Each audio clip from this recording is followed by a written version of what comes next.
السلام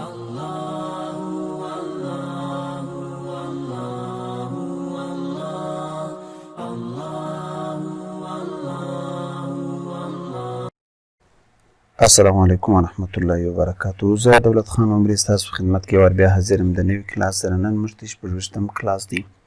فارمولې موږ ته شروع کړې وې پرون د موږ ته کوم کلاس وایي د مایکروسافټ ایکسل کې فارمولې. په هغه کې موږ ته د سم فارموله ویلې وه، د ایوریج فارموله موږ ته ویلې وه، د کاونټ نمبر، د میکسیمم، د مینیمم فارمولې موږ ته ویلې. سم فارموله موږ ته ویلې په جمع د ضرب او په دې کې دا به موږ ته یو شی یاد وساتئ.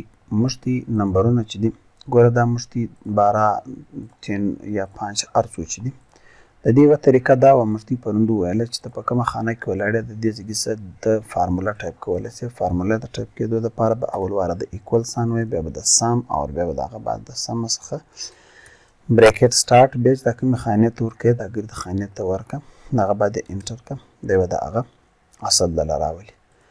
بله طریقه دا ده که چیرې داسې وي اوس ته راسې دلې دو یو شی به یاد ساتي د ایکول ساین به لازمي وي. دو د هغه بعد جمع وه، دو وه، انټر وه، دا 4.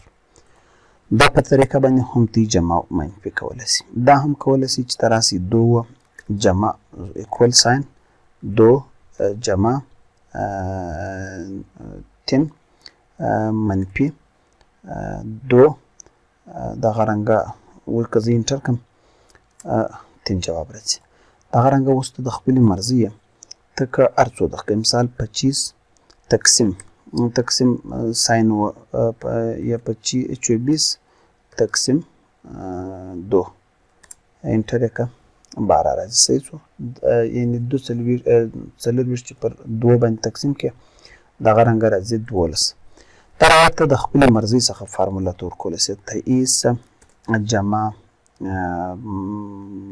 بائیس منفي 21 بیا یا منفي 2 بیا تقسیم 4.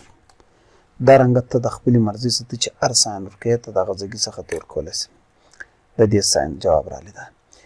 ملټیپلیکیشن ضرب چې دی ضرب هم ته ورکولی سې. مثال زه وایم چې 2 ایکول ساین 2 ضرب چې دی پر 8 باندې شفت ونیسه 8 وه دغه چې دی دغه ساین به دغه د ضرب ساین دی. ضرب 2 ضرب 2 یعنې 2 ضرب 2 دا 4. دغه رنګه موږ ته په دا انداز باندې هم حساب کتاب کولی سو. ښه اوس راځو موږ ته د سم څخه یو بل مینیمم فارموله ده. موږ 1 2 3 4 5 5 فارمولې موږ ته ټوډے فارموله وایي. اوس ټوډے چې دی ټوډے که ته ځان ته غواړې چې د نن ډیټ معلوم کړې وه ځان ته چې نن ستا په کمپیوټر کې کوم تاریخ دی یا کوم تاریخ د لپاره ته به راسې ساین به یعنې د ایکول ساین به ووایې، دغه بعده ټوډے، دغه بعده بریکټ سټارټ بریکټ کلوز. صحیح شو؟ انټر وه دی به تا ته د نن تاریخ درکړي. نن ګوره 8 میاشت د 25 تاریخ دی 2020 دی. دا زموږ سره د چې فارموله ده د ټوډے فارموله ده. ایف ایرر چې دی ایرر دغه فارموله ده. اوس که زه راولاړ سم دلته یو دغه جوړ کړم سم وم، دغه بعد راسم دا نمبر وم هر شی چې مثال ما انټر کړي یا په دې کې زه یو څه غلطي راولم زه راسم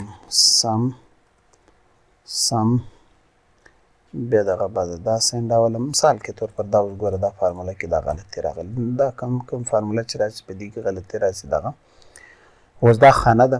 په دا خانه کې زه ولاړم دلته راسم زه فارموله ده کوم ټایپ کړه ایز، بیا دغه بعد ایرر دا دویم باندې په دې باندې اوکې که ایز ایرر یعنې آیا په دا خانه کې غلطي ستا کومه خانه وشوه. زه ورته هم دا خانه وشوه.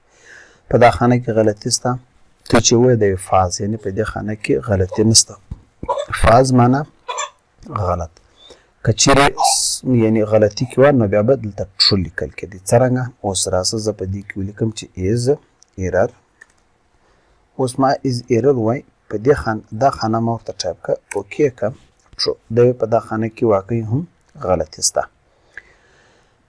دغه بعد زموږ سره بله فارموله موږ ته راځي زموږ سره is text. is text موږ ته معلوموي چې په دا خانه کې آیا text شته که نشته. is text موږ بریکټ سټارټ کړو په دې کې دا یا سوري دا سره دا خانه یا دا خانه و دا خانه موږ ته کوئی انټر کو د فاز یعنی په دې خانه کې ټیکس نه دی نمبر ټیکس و خط ته وایي نمبر و دا 1 2 3 دا غلطه ده. که زه راسم زه ورته ما چې is text بریکټ سټارټ دغه بعد دغه خانه وم اوکې کړم دی وایي دا true په دې کې واقعي هم چې دی خط شته. دغه بعد زموږ سره is number چې دی is blank که ته ځان ته معلومول غواړې is blank د دې سره انټر کړم دا خانه وه چې آیا دا خانه بلینک ده یعنې یو شی نه دی لیکلی انټر یې کړه دا وایي true. که زه وم چې داسې خانه ورکړم چې is blank یعنې په دا خانه کې وګورم زه جواب یعنې دا خانه چې کوم خط لیکل شوی زه اوکې کړم دی وایي دا فالس یعنې په دې کې خط شته دا چې کوم دغه ورکوي دغه رنګه ته اپلای کولی شې پر ګردو شیانو باندې. دغه بعد زموږ سره راځي is number ته ځان ته معلومول غواړې چې په دا خانه کې زموږ سره نمبر شته که نشته. دا خانه کې ما is number کې انټر یې کړه دی په دا کې واقعي هم نمبر شته. که زه راسم دا پر ټیکس باندې اپلای کړم چې is number زه اوس تا ووایم چې آیا په دا خانه کې نمبر شته د کې کپ د فاز په دې کې نمبر نشته دا ټیکس دی.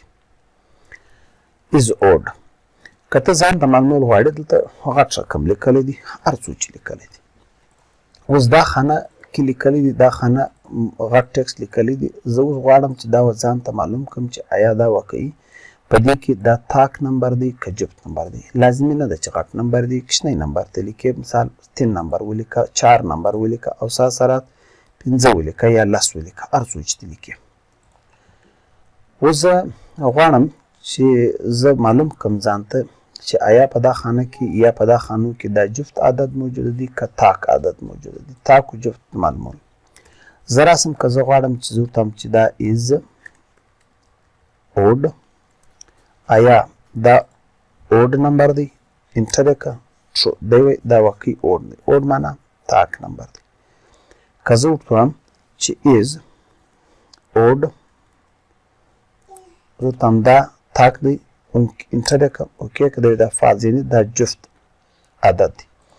دغه رنګه که زه راواخم is even که ځان ته معلومه بیا فارموله ده is even راسم چې آیا دا جفت دی یا د تاک خانه زه ورکړم چې دا آیا جفت دی انټر یې کړه دی وایي دا فاز یعنې دا غلطه ده دا چې دی تاک عدد دی.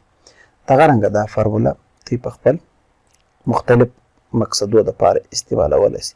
انشاءالله موږ به مخته بیا پر دې باندې دغه کوو چې موږ کم کار پر دې کولی شو. دا در دې ځای کې پر موږ فارمولې انشاءالله ورځې سبا به and or not true false به وایي او بیا به د if فارموله وایي. زه نور هم انشاءالله تی ته فارمولې دل راوړم که خدای کړل چې کومې ضروري هغه به زه ورته درښیم. دا وخت اجازه غواړم د خدای په امان.